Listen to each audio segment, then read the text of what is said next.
Surah Al-Fatihah.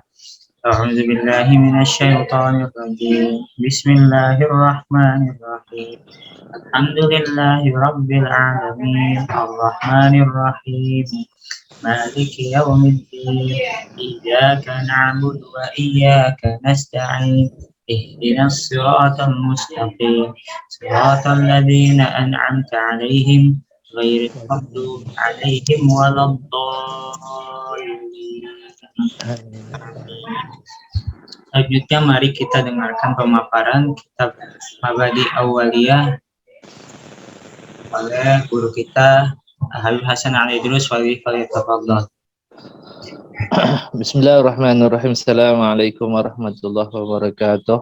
Waalaikumsalam warahmatullahi wabarakatuh. Alhamdulillahirabbil alamin wa bihi nasta'in wa ala umuri dunya waddin. Allahumma shalli wa sallim wa barik ala sayyidina Muhammad wa ala alihi wa sahbihi ajma'in, amma ba'du. Selamat pagi semuanya, teman-teman seperjuangan. Insyaallah pada pagi hari ini dan seterusnya kita dalam keadaan beriman dan bertakwa kepada Allah Subhanahu wa taala dan menjalankan segala perintahnya dan menjauhkan segala larangan-larangannya.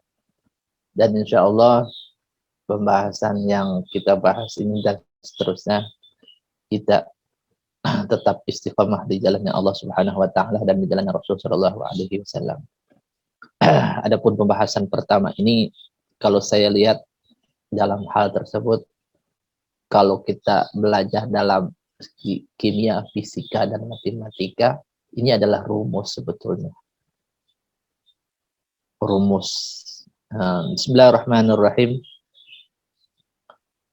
Di sini wa yata'allaqu bi usul fikih wa bahithu, yang berhubungan dengan usul fikih dalam pembahasan tersebut. Al-mabhatul awal, adapun pembahasan yang pertama, fil amri, di dalam hal perintah. Apa itu perintah? Wa huwa talabul fi'li minal a'la ilal adna. Perintah adalah permintaan untuk melakukan sesuatu dari orang yang derajatnya tinggi kepada orang yang derajatnya rendah, atau kategori atasan kepada bawahan. Itu dikatakan perintah. Wa fihi qawaid, hal ini di dalam perintah ada kaidahnya. Kaidah ini kalau menurut kita usul. Kalau menurut bahasa matematika ataupun kimia dan fisika adalah rumus. Apa itu? Usul, rumus di dalam kaidah amr tersebut atau perintah tersebut. Yang pertama, al-aslu fil amri lil wujub. Asal usul di dalam perintah itu yaitu hukumnya wajib. Kalau Allah Subhanahu wa taala memberikan kepada kita, maka hukumnya di dalam perintah itu wajib kita laksanakan. Tidak ada alasan dengan hal apapun. Illa ma dalla ad-dalilu ala khilafih. Kecuali ada sesuatu dalil di dalam hal tersebut ada perbedaan pendapat di dalam perintah. Bisa disanggah dalam perintah tersebut kecuali ada dalil. Yang dalil itu sama-sama kuat. Seperti nih, contoh qala ta'ala wa aqimus shalah wa atuz zakat. Dirikanlah oleh kamu yaitu salat. Kata-kata aqimus shalah ini yaitu posisinya kamu menegakkan sebenar-benarnya penegakan salat. Kemudian kata-kata aqama wa aqimu atau wa yuqimu itu sebelum hal yang berhubungan dengan sholat, kamu harus tahu yang namanya ilmu tentang sholat. Kemudian sebelum melaksanakan sholat harus tahu yang namanya ilmu tentang yang berhubungan dengan sholat. Kemudian harus tahu yang berwasilah kepada sholat dan sahnya. Bagaimana berwudu, air yang kita wudukan itu bagaimana. Kalau kita menjabarkan dalam segi bahasa aqama, yuqim atau wa aqimus. Di sini kata-kata amar itu aqimu. Kamu benar-benar menegakkan yang namanya sholat dengan ilmunya. Kemudian wa atu zakat atayati. Kamu berikan zakat itu kepada orang-orang yang ditentukan oleh syariat. Bukan asal kamu berikan kepada orang-orang yang kategorinya menurut kamu dan akal kamu itu tepat. Nah, belum tentu. Dan kamu mendatangi kepada mereka. Kata-kata atayati. Nah, gitu.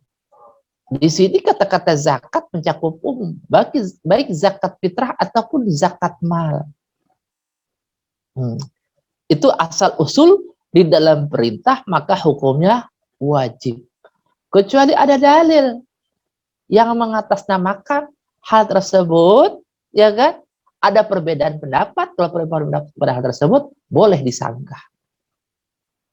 Kemudian yang kedua, yaitu asal usul di dalam perintah layak tadi at-tiqrar, tidak semestinya berulang-ulang atau pengulangan. Ila madalla ad-dalilu ala khilafih, kecuali ada dalil yang menjadikan hal tersebut perbedaan pendapat.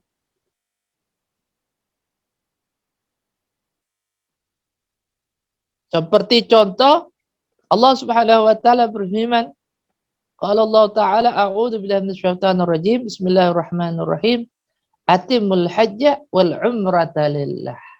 Sempurnakan oleh kamu sekalian yaitu haji. Setelah haji kamu melaksanakan umrah karena lillah. Maka yang berhubungan dengan haji atau yang berhubungan dengan ibadah, posisinya sangat urgen sekali nih kalau orang paham. Karena hal tersebut yang kamu laksanakan yaitu karena lillah.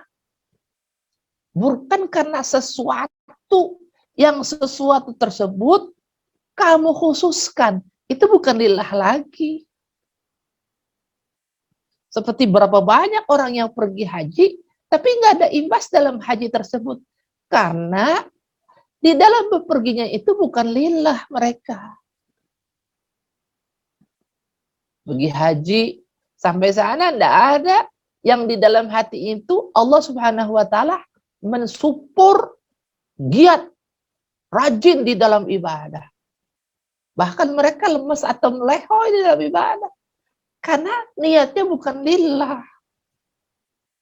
Coba kalau niatnya lillah, Allah Subhanahu wa taala kasih energi yang baru benar, kuat. Karena bukan hajinya lillah, mereka ke sana itu wisata, ya sudah. Allah Subhanahu wa taala maha mengetahui dengan apa yang kita niatkan. Pergi haji sana sini status, terlalu banyak status. Makanya hati-hati kita yang berhubungan dengan ibadah, tapi ujung-ujungnya bukan ibadah yang dia niatkan, atau dia dahulukan selain daripada ibadah. Makanya nggak ada imbasnya, nggak ada rasa takut dalam ketakwaannya. Udah pergi haji sekali, 2 kali lagi, ketiga kali lagi, keempat kali lagi. Itu bukan pergi haji, jalan-jalan atau wisata. Kalau emang banyak duit, kasih dong kesempatan kepada yang lainnya, tetangga, ibu, bapak, paman, atau keponakan yang sudah dewasa. Itu terlalu melampaui batas dalam hal ibadah. Bukan itu yang diinginkan oleh Allah Subhanahu wa taala. Makanya dalam Al-Qur'an surat Al-Baqarah apa itu? Yuridullahu bikumul yusra wa la yuridu bikumul usra. Allah menginginkan dalam masalah ibadah tersebut mudah, bukan sulit.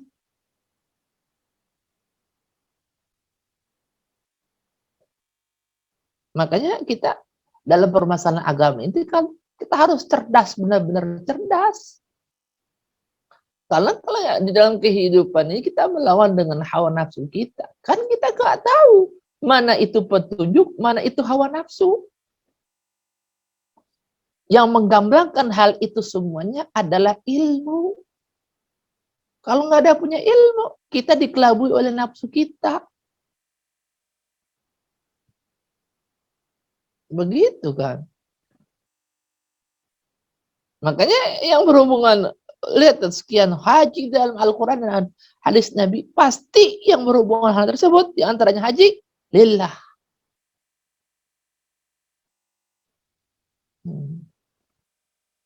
Bukan karena pakaian tersebut yang berhubungan dengan agama, bukan. Kita kebanyakan tertipu dengan pakaian gamis, kopiah putih, sorban. Dunia tipu-tipu, tapi tidak sesuai dengan apa yang dipakaikan.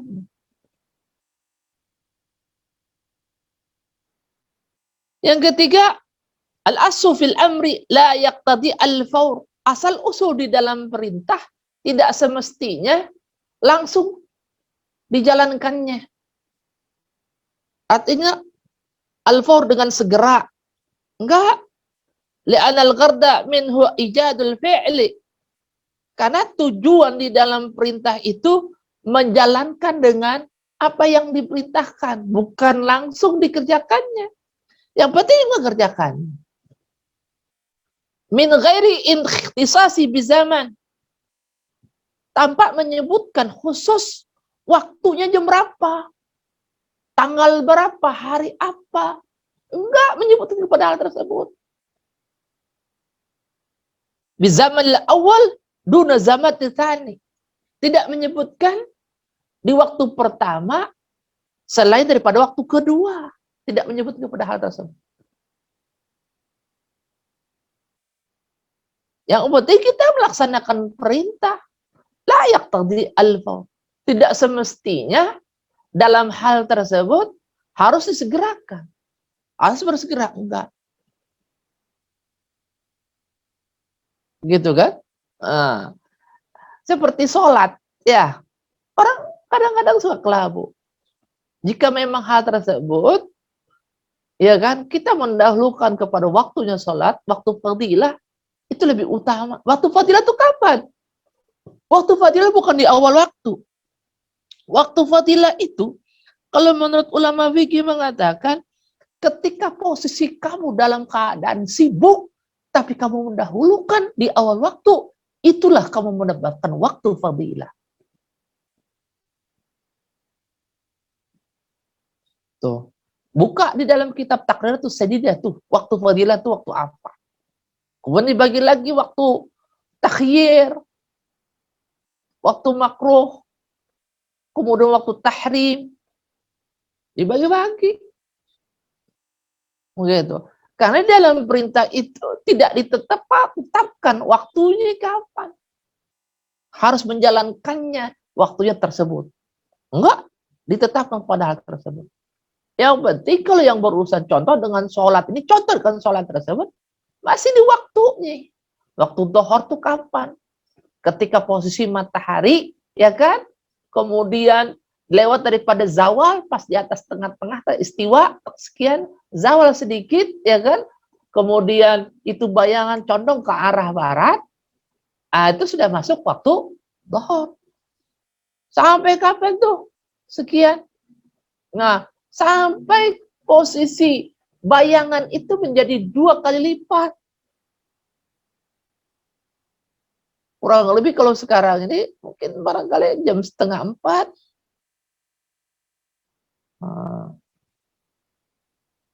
Makanya kalau orang yang berilmu kita paham banget pada hal tersebut. Kalau orang bodoh mah, itu waktu fadilah nih, di awal waktu dan sekian, bukan itu. Karena Anda nggak punya pekerjaan, yang pekerjaan itu yang kategori ada sesuatu yang wajib. Nah, kalau seandainya emang Anda nggak ada pekerjaan, kosong dengan pekerjaan tersebut, berleha-leha waktu, Anda dosa. Itulah yang disabdakan oleh Nabi Shallallahu Alaihi Wasallam, "Fawailul musallin alladzina hum an salatihim sahun." Neraka wail bagi orang yang sholatnya itu lalai dalam waktu. Artinya dia punya pekerjaan, dia punya waktu yang luang, cuma diundur-undurkan waktunya sholat. Ntar dulu masih enak nonton TV. Ntar dulu masih enak naik motor nih. Ntar dulu masih enak ngobrol sama istri. Nah itu dosa. Tapi kalau seandainya ada pekerjaan tersebut yang berhubungan dengan kewajiban tersebut, ya bisa diundurkan. Seperti mana apa yang ada di dalam pondok. Kita kan melakukan sholat asar itu jam 4. Kenapa? Karena sebelumnya kita belajar. Karena belajar itu hukumnya wajib. Begitu. Wah, gara-gara belajar atau pertengahan sekian, waktu ada nih, selesai. Nah, itu orang bodoh namanya. Gitu. Yang keempat, al-amru bisyai'in amru bil wasail. Yaitu perintah terhadap sesuatu yang di dalam sesuatu ada juga perintah yang berhubungan dengan perintah tersebut.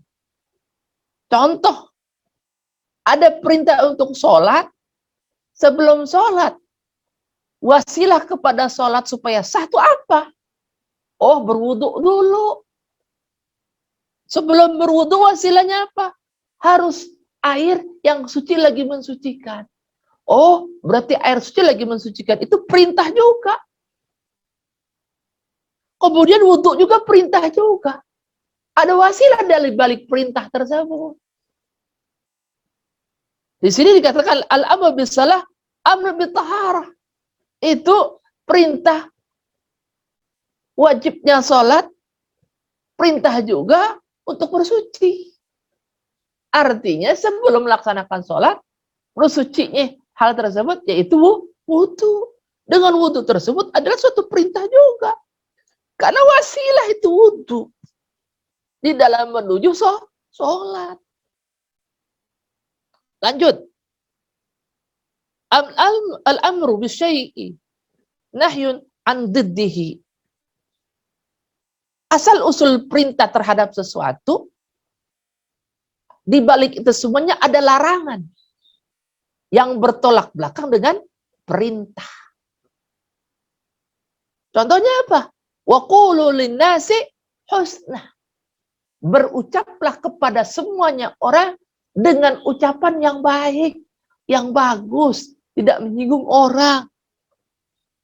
Berarti ini hal di dalam perintah amr ini, qulu dibaliknya, berarti kalau ucapan yang jelek itu larangan Allah. Begitu. Maka Nabi Shallallahu Alaihi Wasallam bersabda, "Man kana yu'minu billahi wal yawmil akhir, falyaqul khairan aw liyasmut." Barang siapa orang yang beriman kepada Allah dan hari akhir, hendaklah berucap yang baik, yang bermanfaat.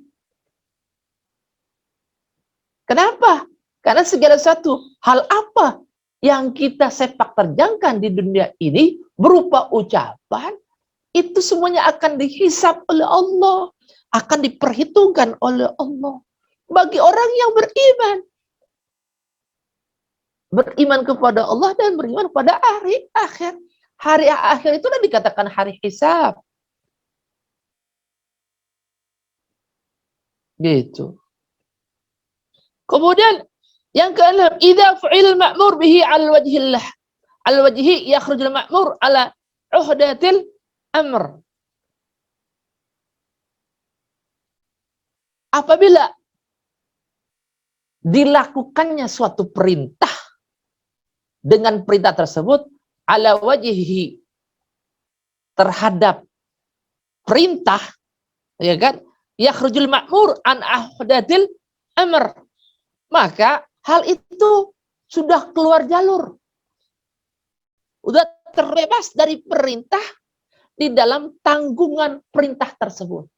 Artinya yang kita lakukan, yang berhubungan dengan perintah, ya kan, kita laksanakan, berarti kita sudah bebas dari perintah tersebut. Contoh, dalam menuntut ilmu itu kan hukumnya wajib. Kita melaksanakan dalam kewajiban menuntut ilmu tersebut, berarti kita sudah terbebas dari perintah.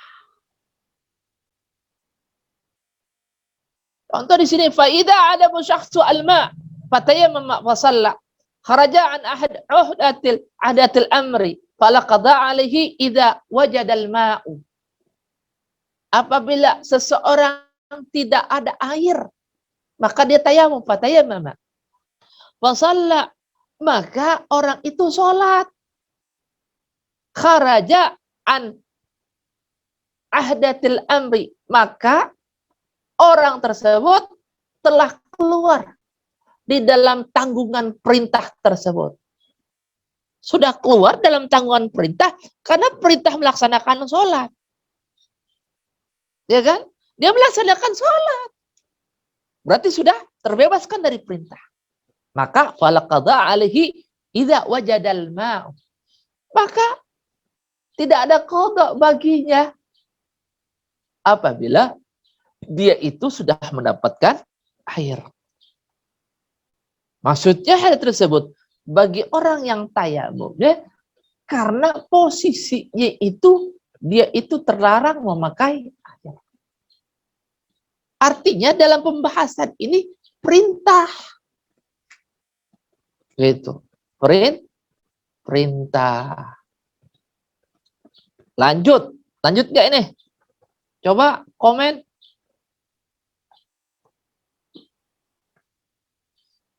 Ayo komen. Lanjut nggak guys? Siapa yang mau lanjut? Kok diam aja?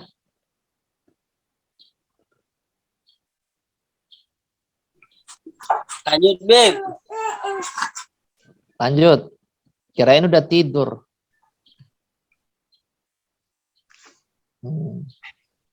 Lanjut ya.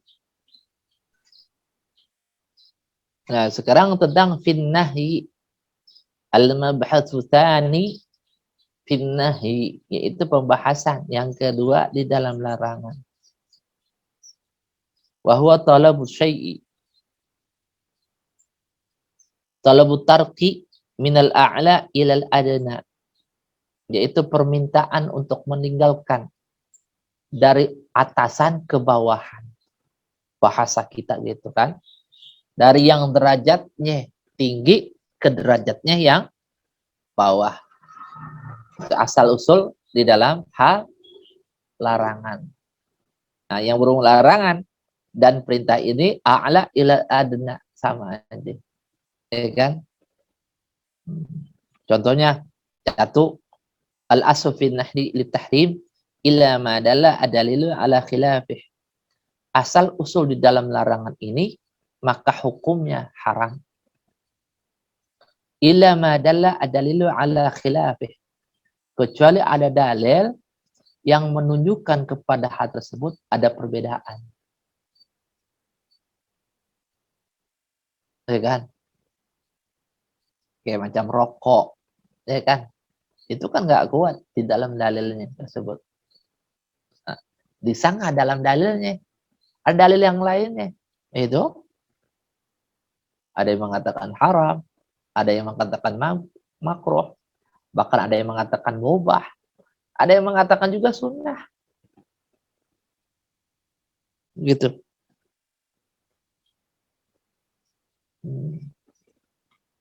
Tapi kalau orang-orang yang paham dalam hal itu semuanya, ini sesuatu yang membahayakan. Logika itu tidak bisa artinya diputarbalikkan dengan sesuatu akal-akalan. Kemudian dari logika tersebut menserapkan apa yang ada di dalam hati. Itu dikatakan al-haq.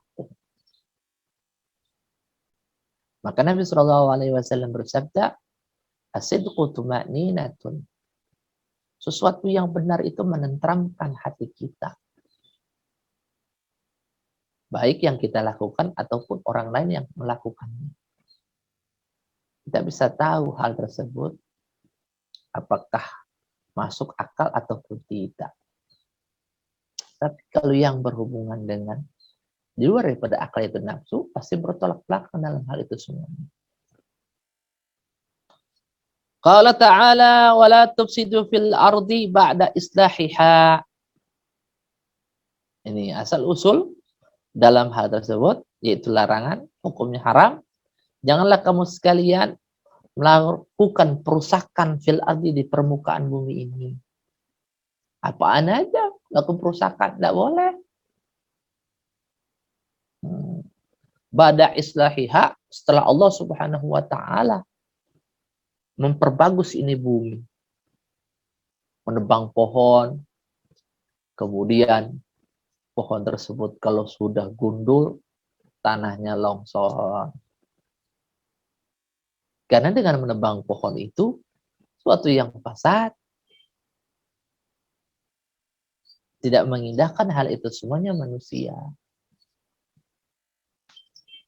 Kemudian posisinya kayak macam yang baru-baru di zaman Ahok itu, apa tuh, dibikin pulau di tengah-tengah laut. Itu posisinya di bagian utara atau selatan, itu air laut naik terus. Pasang cuma sedikit, bahkan kebanjiran mereka. Orang di sini posisinya dia bikin pulau. Dia keruk, itu pasir. Nah, bahkan banyak. Apaan aja yang melakukan perusakan di bumi ini, maka hukumnya haram. Ini dalil secara global. Yang kedua, an-nahyu 'ani syai'i amrun bididdihi. Yaitu pelarangan terhadap sesuatu, di baliknya itu ada perintah bididdihi, yaitu yang perintah itu bertolak belakang dengan larangan. Seperti contoh, wala ta'kulu amwalakum bainakum bil batil. Janganlah kamu sekalian memakan harta-harta kamu itu dengan cara yang batil. Punya orang, punya keluarga, warisan, nggak apa-apa punya adik saya ini, nggak apa-apa punya kakak saya ini. Nggak boleh. Ada di balik larangan itu, ya kan? Ada sesuatu. Artinya di balik sesuatu itu perintah kamu makan yang baik. Makanya dalam firman Allah, kulu min thayyibati ma razaqnakum. Makan oleh kamu sekalian apa yang telah kami kasih rezeki kepada kamu sekalian. Yang baik-baik. Oh, berarti di balik larangan ada perintah. Gitu. Kemudian al-aslu fil nahyi yaddu ala fasadil manhi anhu fil ibadah. Asal usul di dalam larangan yang menunjukkan kepada rusaknya sesuatu yang dilarang. Hal ini fil ibadah, di dalam hal mengenai ibadah. Seperti kasalatil haidi wa saumiha. Seperti sholatnya orang yang haid. Posisi orang yang haid dilarang baginya untuk sholat. Karena kenapa? Karena hal itu semuanya ada pelarangan, di balik pelarangan itu, maka Anda nggak dapat apa-apa, fasad, rusak. Begitu juga bagi orang yang haid berpuasa. Ada larangannya. Gitu. Kenapa dilarang? Karena yang menunjukkan kepada kerusakan apa yang dilarang tersebut.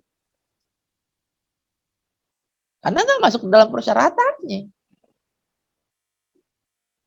Keempat, an-nahyu yadullu ala fasadil manhi anhu fil muamalati.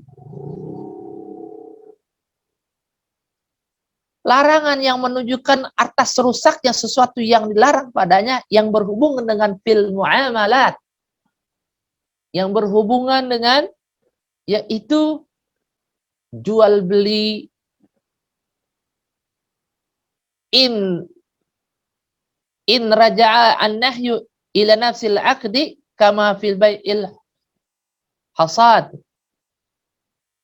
Jika memang kembalinya di dalam larangan itu kepada zat di dalam akad. Kama fil bai'il hasad. Seperti mana jual beli yang berhubungan dengan kerikil. Ada sesuatu yang dilarang. Mana yang dilarang? Nah, Rasulullah sallallahu alaihi wasallam an bai'il hasad. Rasulullah sallallahu alaihi wasallam melarang jual beli kerikil. Ada sesuatu di dalam zatnya itu yang dilarang, ya udah. Tidak boleh kita mengindahkan kata-kata hasad ini kerikil yang membahayakan. Seperti jual beli pupuk, ya kan? Itu kan tai. Zatnya tai. Tapi kalau seandainya kita posisinya bukan beli pupuk, tapi kita belinya, bukan kita bayarnya, itu jasanya, jasa keringatnya. Nah, beda lagi. Tapi kalau kita beli pupuk, ya haram. Zatnya itu yang dilarang. Karena yang berhubungan dengan posisi kotoran itu, asal usulnya, ya hukumnya tidak boleh diperjualbelikan. Tapi kalau seandainya kita bayar bukan pupuknya, akan tetapi jasa keringatnya, maka boleh. Gitu. Lanjut.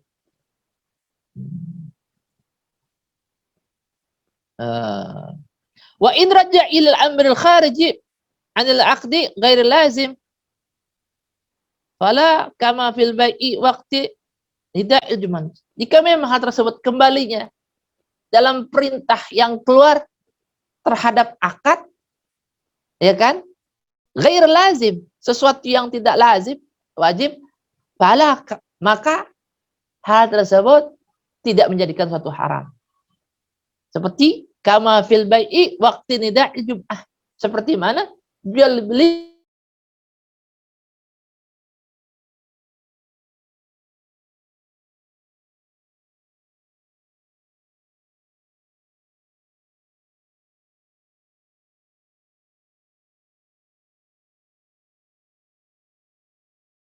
pembicaraan kita ini, pelarangannya zatnya, bukan di luar daripada zatnya. Seperti mana Allah Subhanahu wa taala berfirman dalam surat Al-Jumu'ah, "Idza nudiya lis-salati min yaumil jum'ah fas'au ila dzikrillah." As-sa'aunya itu perintahnya itu bergas untuk mengingat kepada Allah, yaitu melaksanakan sholat Jumat tersebut. Wadarul bai', tinggalkan jual beli. Wadarul bai'-nya ini, ya kan? Mungkin sampai sini dulu pembahasan dalam hal tersebut, ya kan? Insya Allah pertemuan yang akan datang kita akan lanjut kembali. Ada yang mau bertanya, dipersilahkan.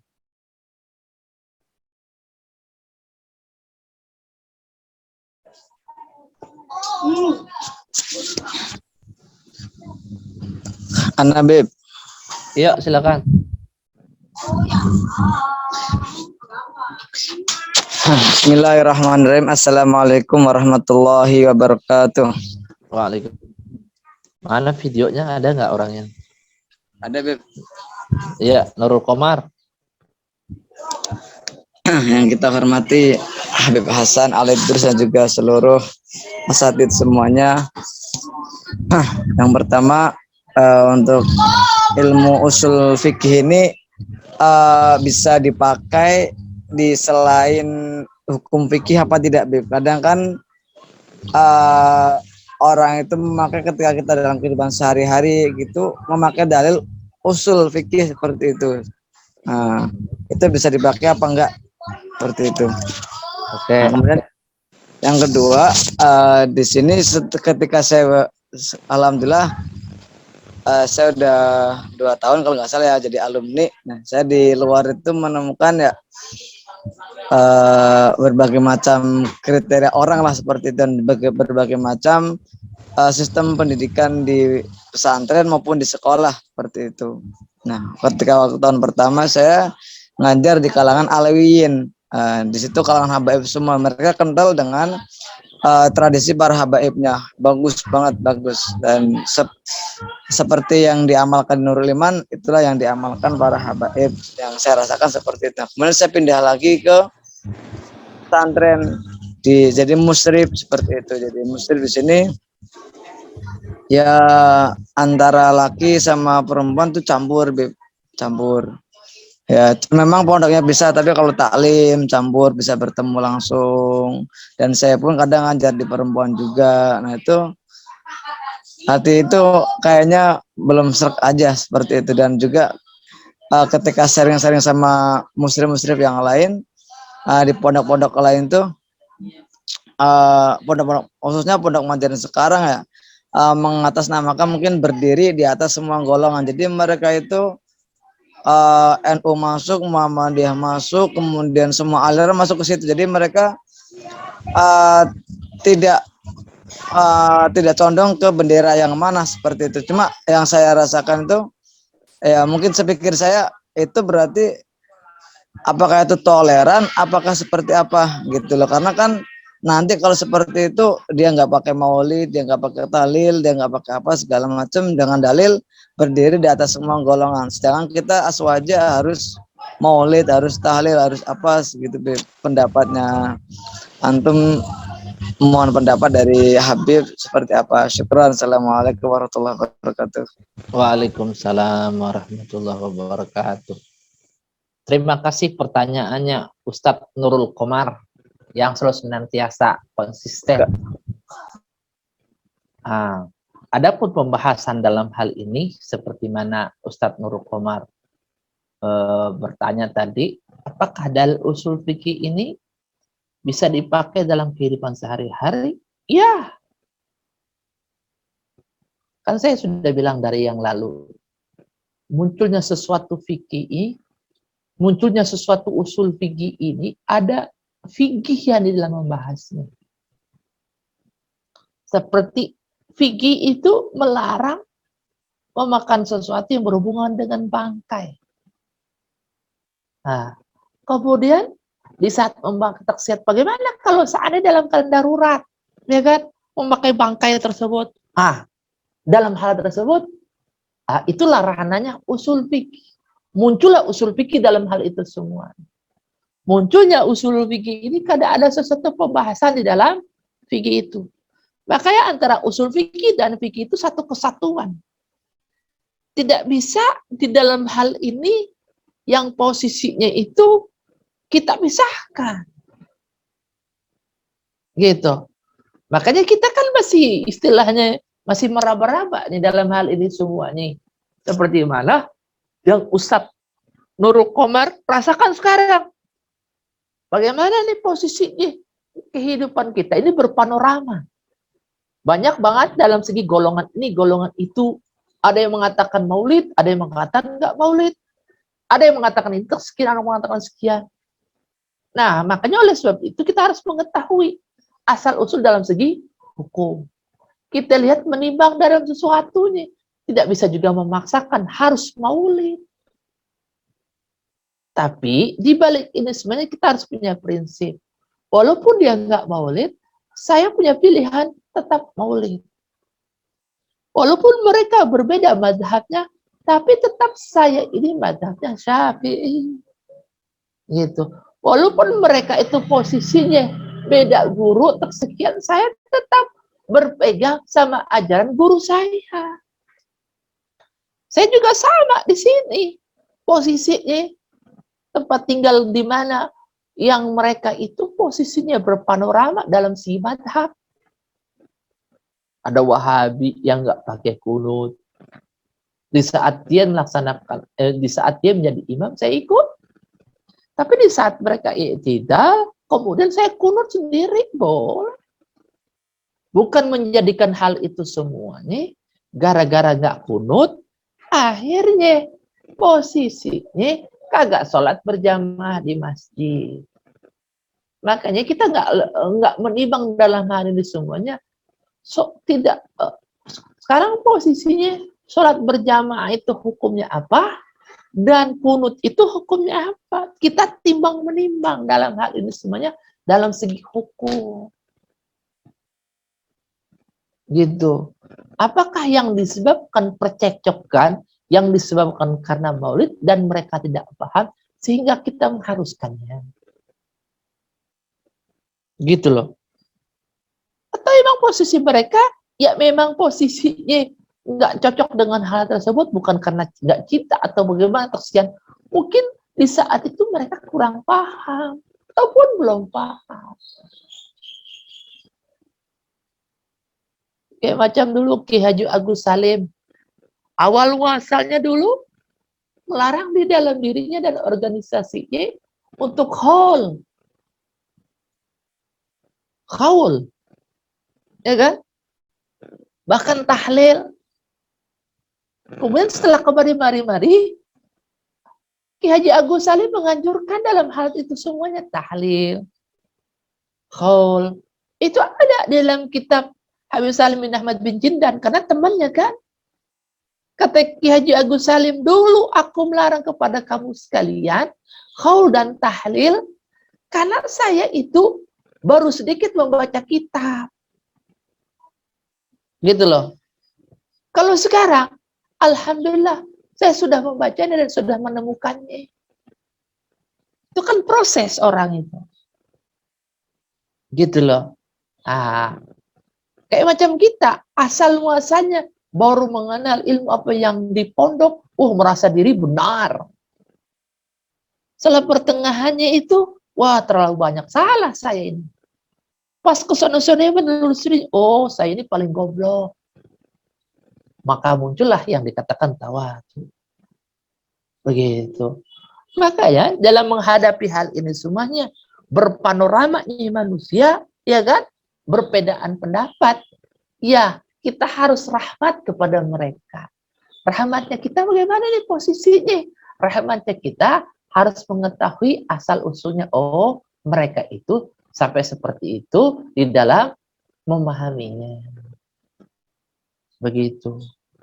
Jangan memaksakan diri seakan-akan bahwa kita ini lebih benar. Gitu. Berbeda kehidupan kita antara di dalam pondok dan yang sudah keluar di pondok. Gitu. Kan saya sudah bilang dari dulu kepada kamu-kamu sekalian, yang posisinya kamu itu masih pengabdian 1, pengabdian 2. Nanti kamu akan mendapati berbagai macam perbedaan-perbedaan pendapat di masyarakat. Di saat itulah posisi kamu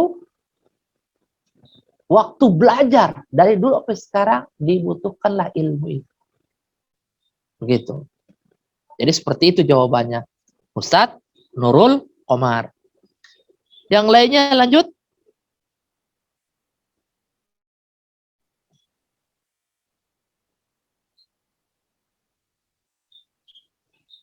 Ya. Ada lagi?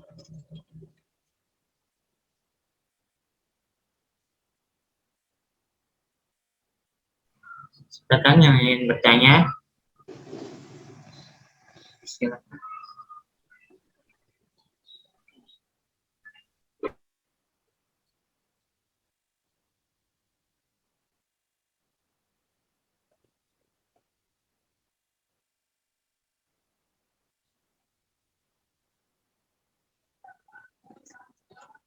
Ada lagi? Waalaikumsalam, Bib. Waalaikumsalam warahmatullahi wabarakatuh. Kait masalah zakat tadi, Bib. Ini dengan siapa? Coba di videonya, kameranya di iniin dulu. Apa?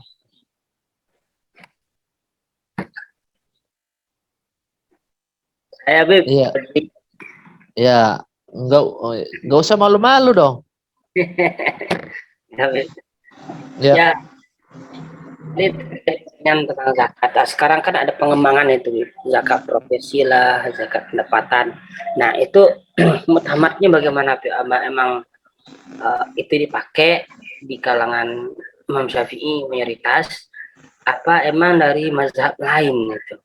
Nah, Karena makanya saya merasa sih, iya, ada juga yang bilang itu kalau nggak salah sih, pengajian Nabi Munzir kalau nggak salah waktu itu nggak ada zakat profesi, yang ada udah yang ada di Al-Quran aja ada tentukan. Nah ini sehingga kita ada sedikit keraguan menyikapinya. Nah, mungkin perlu penjelasan sedikit dari Habib agar lebih terang gitu, Habib. Ya, Habib, terima kasih. ya dibuka dulu kameranya, jangan ditutup, Ya, ya Habib. kan? Zakat itu artinya apa, Ti? Kemudian secara istilah itu yaitu sesuatu yang pengambilan hal tersebut tertentu saja dan dibagikan kepada orang-orang yang tertentu, yang ditentukan oleh syariat, bukan penentuan hal tersebut melalui logika ataupun melalui kekuasaan. Nggak bisa. Kan sudah ada zakat mal, ada zakat badan, dan ukurannya pun ditentukan oleh syariat. Dan posisi yang dikatakan harta, nggak semuanya harta yang dizakati. Dan ada ukuran masing-masing. Nah, mungkin kalau hal tersebut, ya kiasan kepada hal tersebut. Makanya dalam hal tersebut, jika memang ada yang sesuatu remang menurut kita, yang belum paham, alasannya hal ini menjadi profesi, dalilnya apa gitu loh. Dalilnya apa? Kalau kita merujuk kepada apa yang Abah bilang, nggak ada itu zakat profesi pada hal tersebut. Kalau zakat itu yang sudah diatur oleh syariat. Kalau syariat Anda atur itu bukan syariat. Gitu. Makanya agama ini kan hanif, hunafa. Tidak condong kepada sesuatu. Hal apapun. Nggak ikut sana sini. Nggak ikut adat istiadat. Nggak ikut kemodernisasian. Nggak ikut kemauan manusia. Nggak ada. Itu bukan agama. Gitu. Kalau sudah campur adukan agama syariat tersebut dengan kemauan manusia, udah hancurnya agama. Itulah agama yang selain daripada agama Islam. Kemauan apa yang mau di masyarakat tersebut, apa yang mau si rahib tersebut, hancur. Sudah agama kalau yang seperti itu. Begitu. Maka yang berhubungan dengan zakat ada sesuatu yang tertentu. Kemudian ukurannya pun tertentu. Siapa yang menentukan? Itu syariat. Dan dibagikan kepada orang-orang tertentu juga. Enggak semuanya orang dibagi. Begitu. Makanya kan kita ini selalu berkelahi dengan sesuatu kemauan manusia. Itu yang berat bagi kita, para ustadz-ustadz. Makanya dalam hal itu semua kita menimbang dalam segi ilmu yang namanya fikih dan usul fikih, kemudian kemaslahatannya lebih unggul yang mana daripada kemudorotan tersebut. Begitu. Tapi kalau mau bikin hal tersebut memaksa zakat nggak bisa. Tapi kalau seandainya pajak, oke. Bukan zakat. Gitu. Masa zakat profesi setiap bulan orang disunat. Ya kan gajinya. Itu nggak bisa. Memaksa itu namanya. Apakah zaman dahulu udah ada gaji? Ada. Gaji ujrah itu zaman Nabi Muhammad sudah ada. Apakah posisinya di saat itu gaji itu dipotong untuk zakat? Ya nggak bisa. Begitu. Jadi seperti itu jawabannya. Qadri Zulhimmah. Baik, Bib. Terima kasih atas pencerahannya, Bib. Ya. Assalamualaikum, Bib. Waalaikumsalam warahmatullahi wabarakatuh. Ya, ada lagi silakan. Itu tadi apa? slide dari pertanyaan itu coba dibaca Ustadz Romli apa tuh? Baik, Habib. Iya. Ada pertanyaan Assalamualaikum dari Ukhtina Siti Ghanimah. Assalamualaikum Habib, izin bertanya terkait perbedaan aliran. Ada kasus yang mana di suatu tempat ada imam sholat yang mana orang tersebut adalah Muhammadiyah, yang ketika sholat tidak terdengar bacaan basmalah dan tidak menggunakan kunut. Bagaimana menurut pandangan Habib untuk orang sekitar yang akan sholat di tempat tersebut yang bermazhab Syafi'i, apakah lebih bagus sholat di rumah atau bagaimana? Ya, posisi kita kalau perempuan itu jika memang hal tersebut posisinya fitnah banyak, lebih afdol, lebih utama perempuan itu dalam rumah. Karena dalam Islam itu mengutamakan kehormatan, mengagungkan kehormatan. Gitu.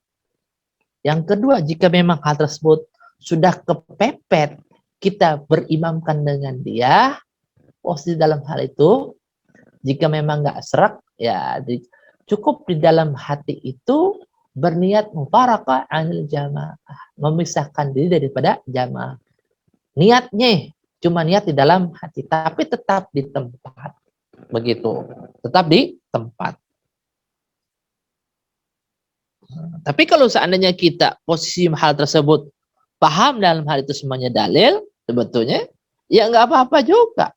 Ya kan, kita bermakmum kepada orang yang posisinya tidak membaca bismillah di saat baca Al-Fatihah.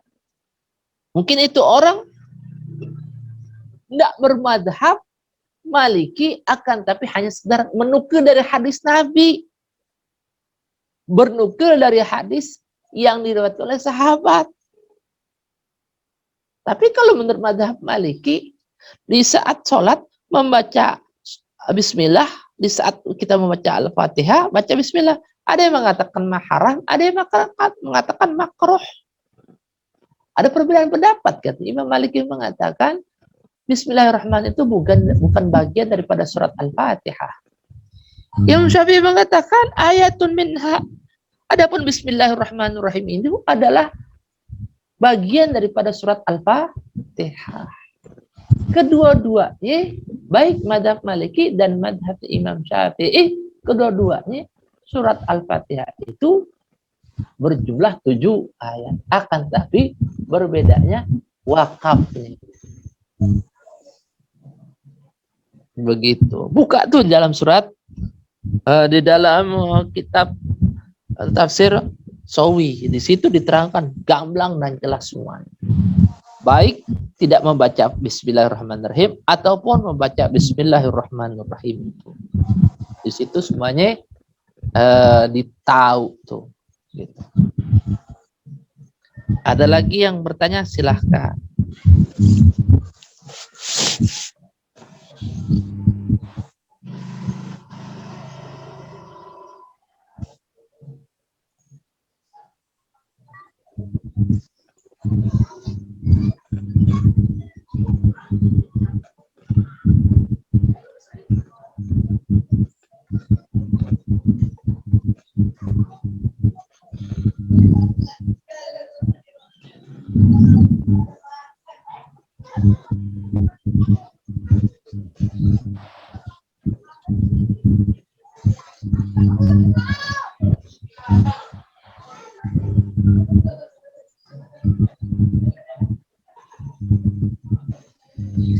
Sepertinya sudah cukup, Habib. Oke, mungkin sampai sini dulu pembahasan dalam usul fikih kita. Insyaallah pertemuan yang akan datang kita akan lanjut tentang pembahasan lil al-am. Dan insyaallah kalau ada waktu lagi lanjut dengan yaitu khas dan taksis, ya. Khusus dan khusus, kekhususan lagi, ya kan? Saya mohon maaf, mohon ridhonya, ya kan? Mengganggu waktunya. Tolong kabarin kepada teman-teman yang lainnya yang belum sempat hadir sekarang, ya kan? Pertemuan yang akan datang kita tetap lanjut terus menerus, ya. Saya mohon maaf, mohon ridhonya. Wabillahi taufiq wal hidayah. Assalamualaikum warahmatullahi wabarakatuh. Waalaikumsalam warahmatullahi wabarakatuh. Syukran Terima Habib. kasih, Bib. Sama.